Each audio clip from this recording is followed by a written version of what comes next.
You're going to see how all of this is possible. So Revelation chapter 18. So in chapter 17, all the world's religions have become under one umbrella. They give up their doctrine and they come and say we all serve the same God, and they become one under one umbrella and become a one world religion. Now in chapter 18, it's going to be a one world government. It's going to be all the nations of the world are going to surrender and submit to one leader, and he's going to be over the whole world. All of these seven nations. Now, I've really been studying this, and it's going to be headquartered, one guy says in Rome, the other says in Baghdad, Iraq, but it is called Babylon. Babylon is a system as well as a location. This false religion is going to be practiced, and it's going to be symbolized by the nation of the Babylonian Empire. It is going to be formulated under one religion. Now, a one world government. You'll never have a one world government without having a one world religion. You can't have the world to come together politically or financially or economically until you get everybody to come together religiously, because that is what you have to overcome, and it happens in the end times. Now, when you read this, what this beast and false prophet and antichrist is going to do is going to influence the whole world. This new religion is going to corrupt the whole world. It's going to have and create unlimited wealth, and it's going to shed the blood of the saints of God. Is going to give power over to this beast, and this beast is going to create a utopia of untold wealth, because chapter 18 is about how much wealth is going to have been accumulated by all world religions becoming one, creating a one world government, and it's going to create this utopia of just wealth. Now, if you read Revelation turn to Revelation. Now let's go to Revelation chapter 18. I'm going to show you the word that you look at to know that it's going to be about money. If you read this and read it carefully, you're going to read in verse 3. It's going to talk about the merchants of the earth grew rich from her excessive luxury. And so this new erection or establishment of the old Babylonian Empire is going to create an economic juggernaut that's going to be so powerful, so wealthy. And all of these nations, these seven nations, or possibly some scholars believe 7 to 10 nations, are going to grow even richer. And everything is going to be about materialism, money, wealth, prosperity. And that's what countries are looking for now more than ever, to partner with countries where they can grow their wealth and their economic situation. And consolidating all of these world religions under one religion, people giving up their doctrinal integrity and doctrinal autonomy and say we all serve the one God, we're going to all become one religion. Now, you know, some of the greatest religions in the world hold some of the greatest wealth in the world. The Catholic Church has more money than the United States. The Muslim, Arab nations have immense wealth. Immense wealth. Hindus in India have immense wealth. And these religions that hold immense wealth is going to bring all of that wealth under one person in one place. And the reestablishment of the Babylonian Empire in Baghdad, Iraq. Some scholars believe that the control of that Babylonian Empire in Iraq is going to be controlled from Rome. But this is all about a one world government under the beast with one currency. That's important. Right now, every country has its own currency. but it's going to be a one world currency with a one world government, and it's going to be controlled by one person. Because we already talked about the mark of the beast. And so that's why we believe that this particular chapter, 17 and 18, happened in the first 3.5 years of the tribulation. Because in order to buy, sell, or trade, you're going to need the mark of the beast. Because it's going to talk about in chapter 18 that the beast has a number or a symbol in his forehead.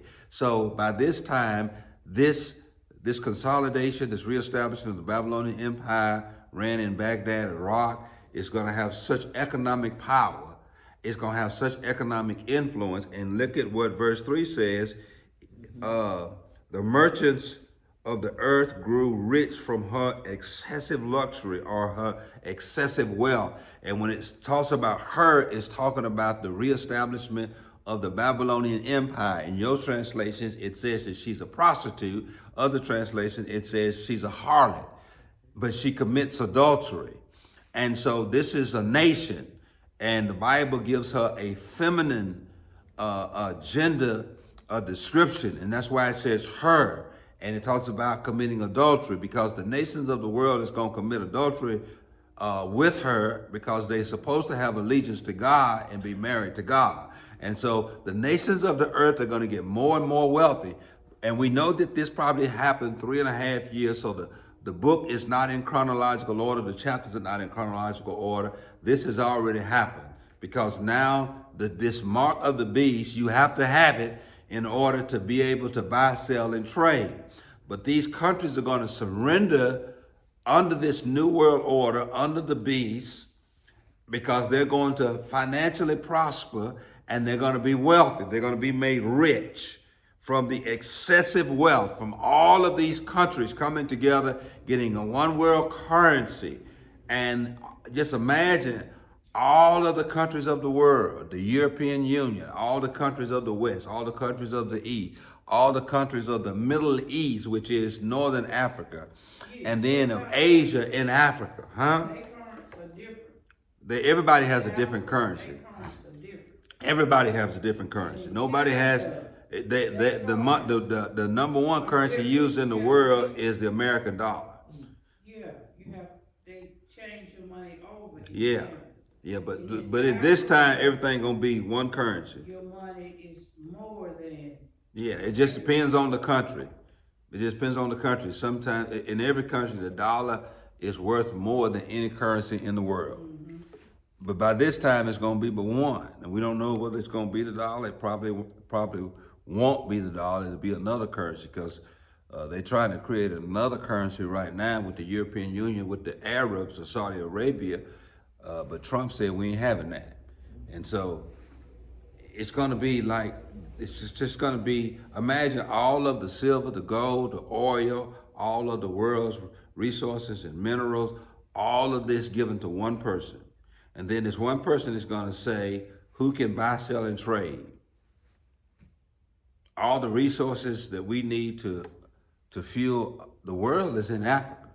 Imagine one person controlling Africa. Then in the Middle East, Dubai, United Arab Emirates, and Saudi Arabia, and Kuwait, all these oil-rich countries, even Canada, and then even the Americans. So this is what this chapter is all about. It is about money. It is about a one world power having economic influence over the rest of the world. And everybody's going to fall in line because they want some of this money. Yeah. One author wanted me to tell you, you got to be careful when you get caught up in materialism and money. Money is the thing that makes people determine their value. Mm-hmm. Money makes us feel a different kind of way, a certain kind of way. And he talks about the nations of the world, these 7 to 10 nations, are going to literally fall under the control of the beast because they so obsessed with wealth, luxury, and access. Everybody in the world now, every country, it is promoted. Your value is determined by how much money you have, what you drive, where you live, what you wear, what you have access to, what you do. All of that. I realized this when I was really studying this lesson. Ain't nobody on the face of the earth gonna die rich. There's no such thing as a rich dead man or a man dying rich. You go to a man's funeral and say, man, he died rich. That's a lie. He died poor because he came naked into this world and naked shall he return.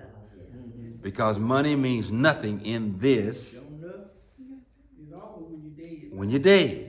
In this life, it means something, but when you're dead, you don't die a rich man. Warren Buffett is not going to die a rich man. Warren Buffett is going to die like he came into this world naked. Yeah. Poor. You don't die a rich man. You die a poor man. Your money and wealth stays behind. Man, they died well off. No, they didn't. Because you can take nothing with you. And we know that because of what Jesus says in Luke. The rich man died and went to hell. He left his riches behind. And he had nothing. He had nothing. His accumulated value was the same as it was when he was born. He came into this world with nothing. He left with nothing. And all the text says is that the rich man died. It doesn't mean that he was rich in hell. It means he was rich on earth. But now in hell, he's a poor man with nothing. Because he couldn't even get anybody to bring him a drop of water. And the author wanted to say that's what's going to make, and that's what's fueling these alliances today. All of these countries cowering down to these other countries. That's why China has so much influence. It's trying to, it's telling these poor countries, let us come in and build up your infrastructure, let you borrow money, and we can help you grow your GDP. And we can help you grow economically. That's why they have so much influence. That's why Trump went down to the Panama Canal and said, listen, you gonna put them out or we taking it back. Because they got too much influence. And China does have influence. In all of the world, the countries cave in because they want the money that China had. Now imagine if that kind of greed exists today, that you would sell the soul of your nation and your sovereignty and your people for money. That's what China does. It finds poor countries who are struggling. They come in and provide all this infrastructure and all of these loans to help these nations become financially, economically stable and secure, and then they take over those countries. Now, if China can do it now, imagine when one person has control and has the ability to make every country even richer. Look at what the text says again. It says in verse 3, for all the nations are drunk with the madness and wine of her adultery. The kings of the earth commit adultery with her, and the merchants, plural, of the earth grow rich from her excessive luxury or her excessive wealth. I mean, they're going to get even richer because they partner with this Antichrist who has consolidated all the world's religions, therefore controlling all of the world's wealth.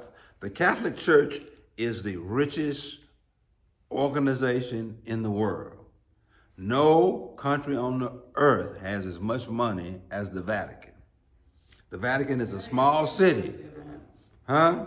How did they accumulate all that? Many scholars believe, when I was studying, that they are an offshoot of the Roman Empire. When the Roman Empire collapsed, it didn't collapse and go into obscurity, but its wealth was dissolved by the Catholic Church. And that's where we get Vatican City. Vatican City is a little bitty town in Rome about the size of West Point. But many scholars believe that all of the wealth, because the Roman Empire was the last empire, it was humongous, and it had a humongous wealth, and it controlled most of the world. And many scholars believe, where did all their wealth go to? It didn't disappear. Nobody came in and conquered. Rome just collapsed under the weight of corruption, immorality, the lack of governance, infighting, and the wealth of the country had to go somewhere. The gold, the silver, all of its wealth. And many believe that it was absorbed by the Catholic Church, and some of that wealth, gold, and material things are now possessed by the Catholic Church. The Catholic Church is the largest landowner in the world. Any Catholic church you see in America, in the world, is owned by the Roman Catholic Church. Everyone. That's why they forbid priests to be married. It has nothing to do with any religious reasons why Catholic priests can't be married. The reason why Catholic priests cannot be married is because if they're married, all of their possessions are deeded and willed to their spouse.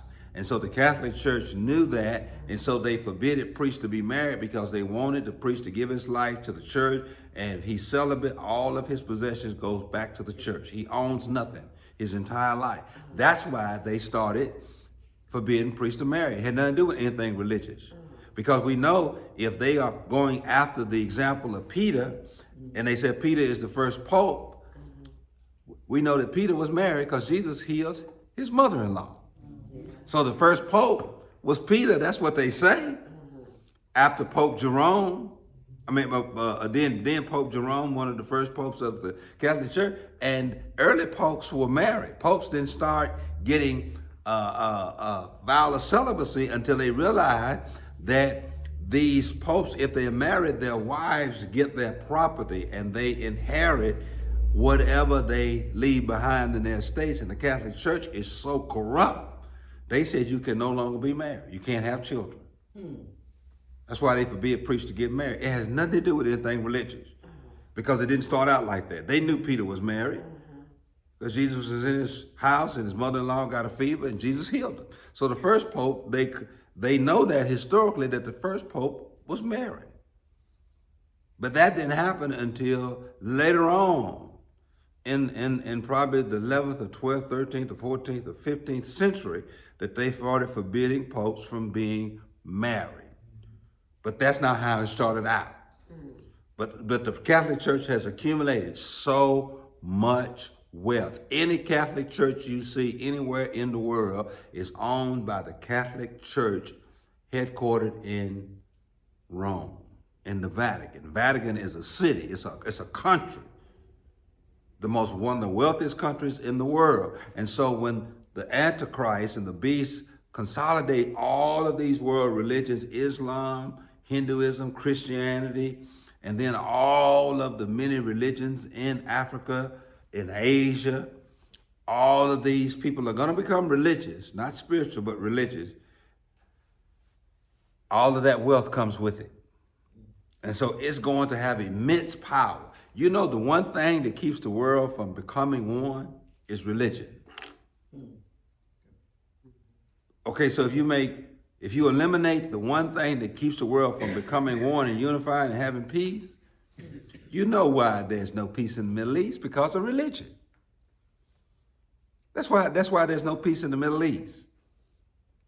Because the sons of Ishmael, whose mother is Hagar, father is Abraham, and the sons of Isaac, who is the mother Sarah, father Abraham, both say that Jerusalem and the middle and Gaza belongs to them. Both of them claim to be the sons of promise. It is a religious conflict. And when Trump says he's going to go in and control it, he can't, because it doesn't belong to America. It can never belong to America. It belongs to the Jewish people. It doesn't belong to the sons of Ishmael. God promised the sons of Ishmael, I'm going to take care of you out there in the desert in a vision. God says, don't worry about it. I'm going to take care of you. You know who the sons of Ishmael are the Arabs. Who are the most wealthiest people besides the Jewish people? The Arabs. In Iraq, Iran, Saudi Arabia, the United Arab Emirates, and Kuwait, Yemen, all of these countries are the descendants of Ishmael, and they have been blessed over the years. You understand what I'm saying?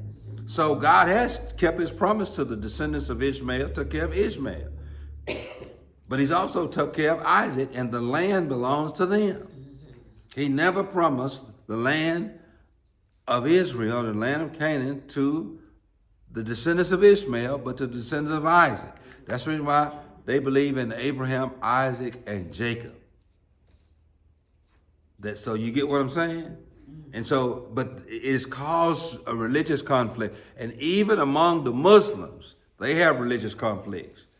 because they are what is called the Shiite Muslims and the Sunni Muslims. One is a conservative side of Islam. The other one is the liberal side of Islam. The conservative side is in Iran and Iraq. The liberal side of it is in Saudi Arabia, Dubai, United Arab Emirates, and they are not as strict. But they even have a religious conflict within Islam. The Sunni Muslim versus the Shiite Muslims. But Dubai is in Africa, ain't it? Huh? Dubai is in Africa, ain't it? The what now? Dubai. Dubai. All of it is Africa. It's northern Africa. All of that whole continent. It's like all of Mexico and Canada is all America. It's North America, South America. It's all, because when you talk about Africa, you got to go all up those nations up toward the Middle East. All of that's northern Africa. That's where the Garden of Eden was. It was in southern Arabia, northern Africa. That's the melting pot. That's where many believe that the Garden of Eden was. So all of that is Africa. They consider it all Africa. And then you got Asia over here, which is China, Russia, all of those Asian countries. But all of that is considered Africa. That's northern Africa, which is in southern Arabia, or southern, all of that. Because remember, when the Ethiopian eunuch came to Jerusalem, he didn't have far to go down to Ethiopia. Because even people then, on the day of Pentecost, they traveled from Ethiopia and northern Africa, and some of them, and from Africa to Jerusalem to celebrate the Passover, the Jewish Passover. So the Jews had dispersed. And but when you realize all of these religious conflicts is what keep us from unifying and becoming one. But all that's going to be taken away. So that's what I wanted to kind of show you. But then God is going to judge. He's going to warn to escape the warning to escape Babylonian judgment. Now, there is still going to be Christians killed. There are going to be people getting saved during this time. We know that because of what is spoken of in let's go down. I'm gonna kind of skip over just a little bit and show you that there are going to be people that are going to be saved, because they're going to be targeted by this system, by this beast. Verse 24, in her was found the blood of the prophets and of the holy people, of God's holy people. So, and all who had been slaughtered on the earth. So the beast and this system that he creates in all of this animus, they still gonna be trying to kill Christians. There's still gonna be Christians being saved. And we know that the 144,000 are under God's divine protection. Even those creatures from the abyss could not harm them. So still there is a witness. The church is not here, but the 144,000 are still here. And they're going to be people that are going to still be saved, and they're going to be targeted. They're going to be targeted. In her was found the blood of the prophets. I'm in verse 24 of chapter 18. And of God's holy people, of all who had been slaughtered on the earth. And so here is this one world government targeting God's people, and this beast still targeting people who are saved during the tribulation. Because some of these people are not going to take the mark of the beast. So they're not going to be able to buy, sell, or trade. All of these nations, leaders, these 7 leaders or 10 leaders, 7 leaders are going to take it. That's the only way they're going to be able to do business in global commerce. Imagine the most oil is in the Middle East, and they won't be able to sell without the approval of the beast. All the minerals of Africa won't be able to be sold without the beast. And you won't be able to buy any oil or precious minerals, lithium, iron, ore, without this mark of the beast, the approval of the beast. And most countries are going to give in to his rule, but eventually they're going to rebel against him. They're not going to like being under this system. And if you keep reading, these nations are not going to like being under this system. And they're going to eventually rebel against this system and the beast. And that ain't going to go well. They're not going to like it. And but God's going to judge this ungodly and evil system.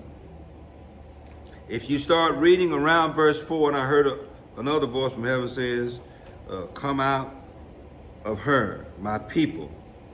And so you do not share in her sins. It's going to talk about and nor receive her plagues. And this is God really trying to still get people to repent during this moment. God is calling for repentance. And some people are going to do it. Some people are not. Because God is trying to forewarn them that he is about to judge them. But I'm telling you, look at what verse 7 says, and give her much torment and grief, and as the glory and the luxury she gave herself. I mean, this was a system that was really filling itself. It had really amassed immense wealth.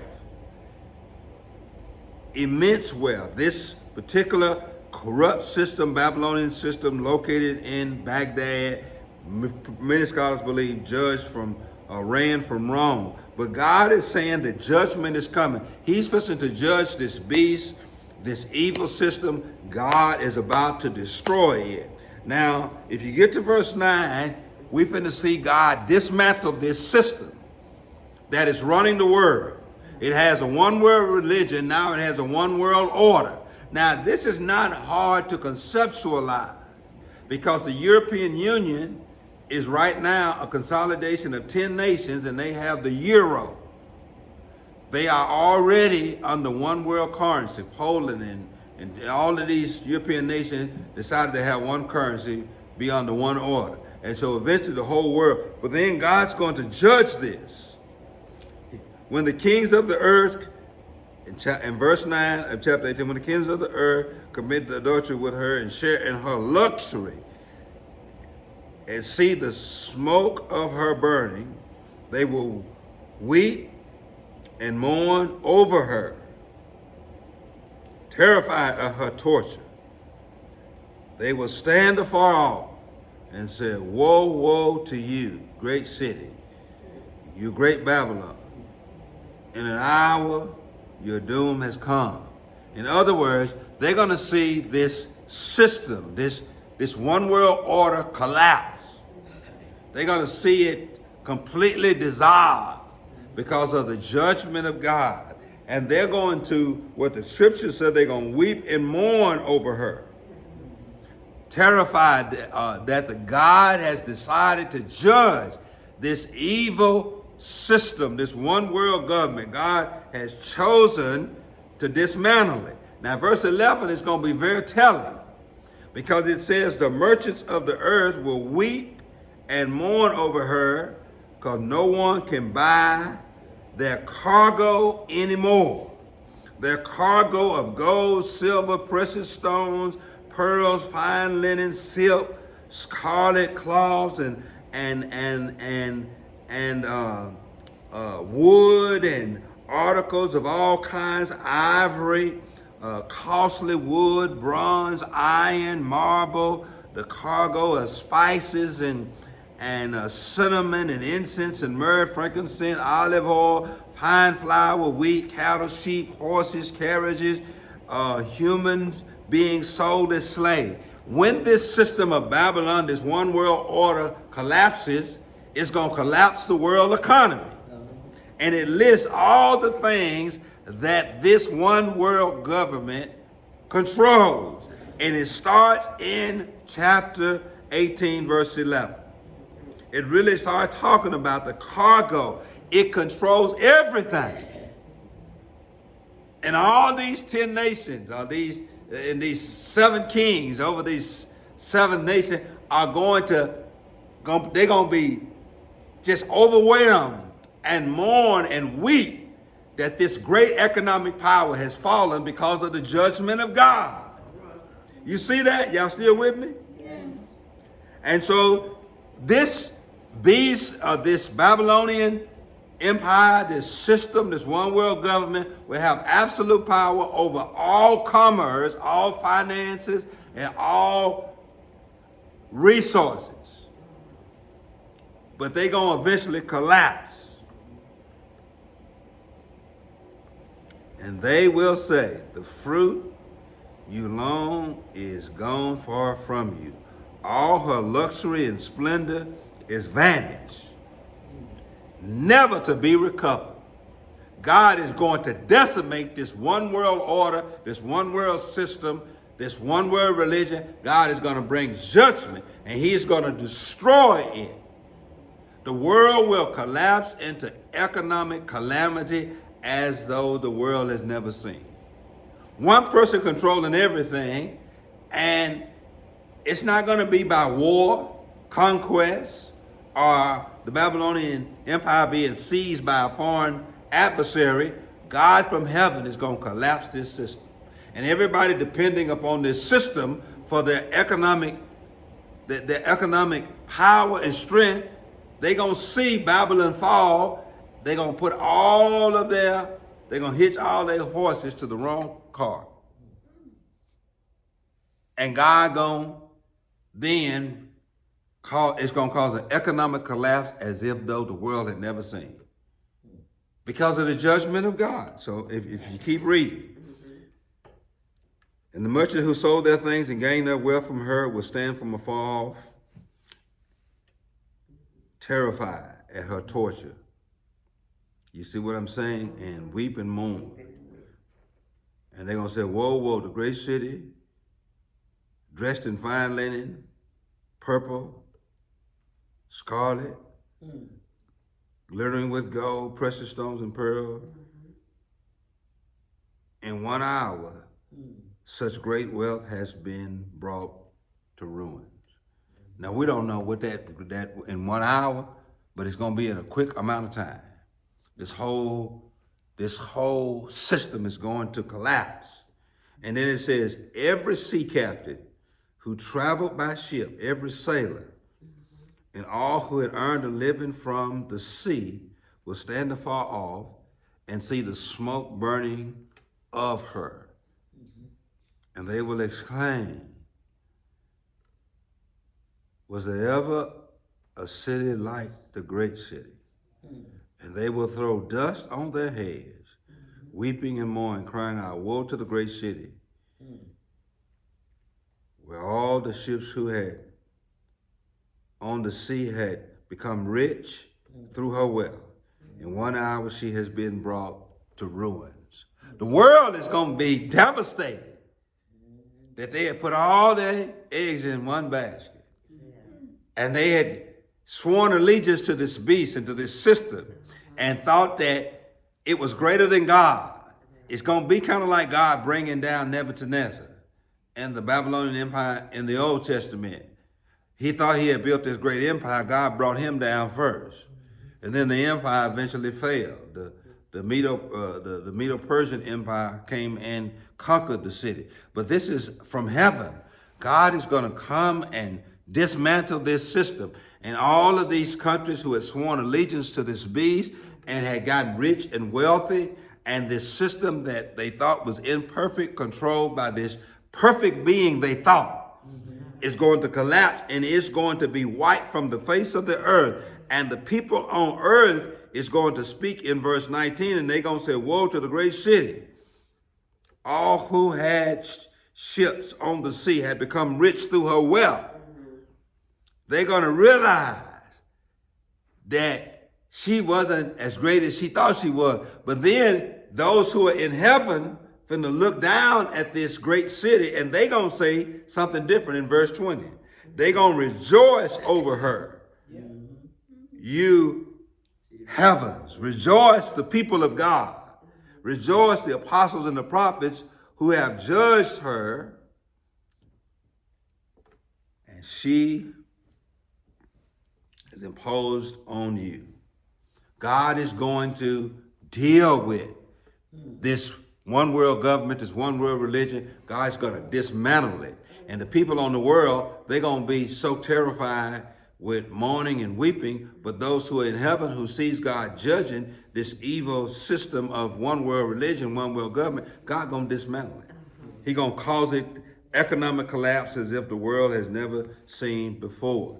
And then in verse 21, and I'm closing, verse 21, the rest of the chapter is going to be the finalization of the doom of this system and this one world government. But we're about to get into chapter 19, but this whole system is going to collapse. This one world religion going to fall apart. This one world government going to fall apart. And it's going to be people that are going to be saved during this time, but they're going to be martyred and slaughtered. The prophets are going to be slaughtered. And then look at what it says. Now, this is why we believe that a meteorite, some believe. Now, if you interpret verse 21, you've got to be careful how you interpret verse 21, because it says, then a mighty angel picked up a boulder the size of a millstone and threw it into the sea. Or, the sea is a symbol to these nations. These nations are going to be destroyed and dependent upon this one world government. And with such violence, the great city of Babylon was thrown down, never to be seen again. And the music and the harps, the pipes, the trumpeters will never be heard from again. No workers of any trade will ever be found again. The sound of the millstone will never be heard again. The light of the lamp will never shine again.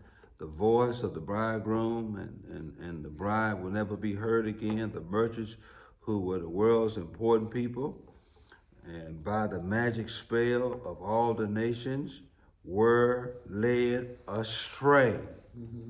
This is how God's going to dismantle this system. All of this is going to be torn apart, destroyed, and brought down.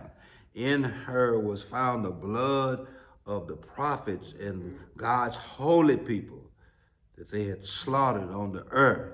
And so you're going to see God now judging this. It's the same way he dismantled the Tower of Babel and scattered the language, but it's going to be more severe. God is going to use this big old boulder, and many believe it's going to be some kind of judgment upon the city of Babylon and also upon these nations of the sea, or this consolidation of 10 nations, 7 leaders, and God's gonna cause judgment, destruction, chaos. Because once you dismantle the economic system that people depend upon, and you take resources out of the ability to trade, buy, and sell, and resources are no longer established government, is what causes peace and stability. But you take away established government, it's chaos.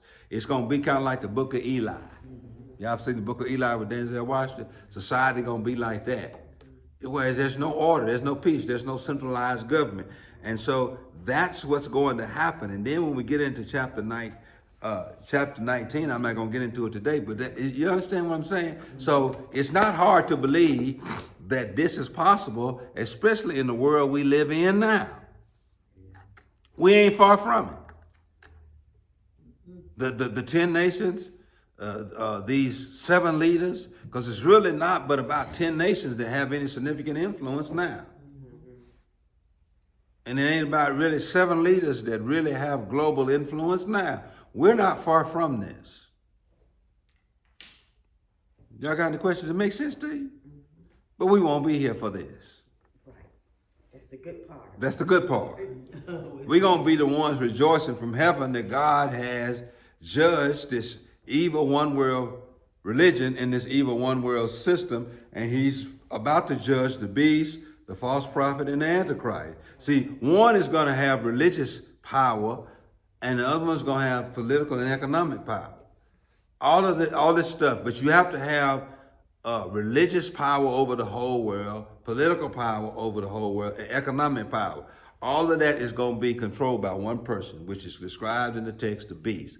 He's going to have religious, political, and economic power going to be controlled by one person. And that one person is going to control, manipulate, and try to destroy the entire world. But in chapter 19, God is going to judge it.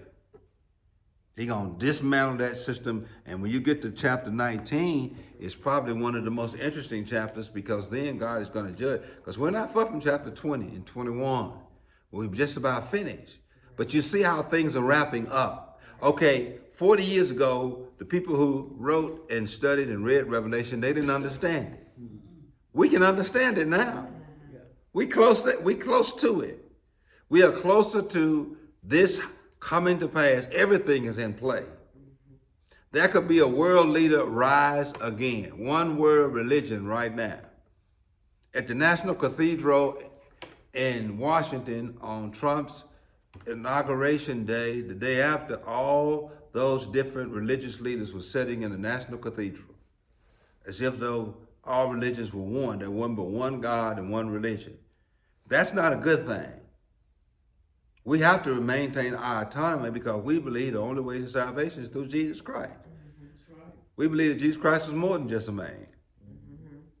We believe that no man comes to the Father except by him. We can't blend our religious beliefs in with Muslims and Catholics and Hindus and Sikhs and all that stuff. We believe those are false religions. We believe the only true religion is the religion that salvation is through Jesus Christ and Jesus Christ alone. Period. And people are going to be killed for that belief in this particular scenario in the book of Revelation. Do y'all have any questions? So next week we'll pick up in chapter 19, and we about to be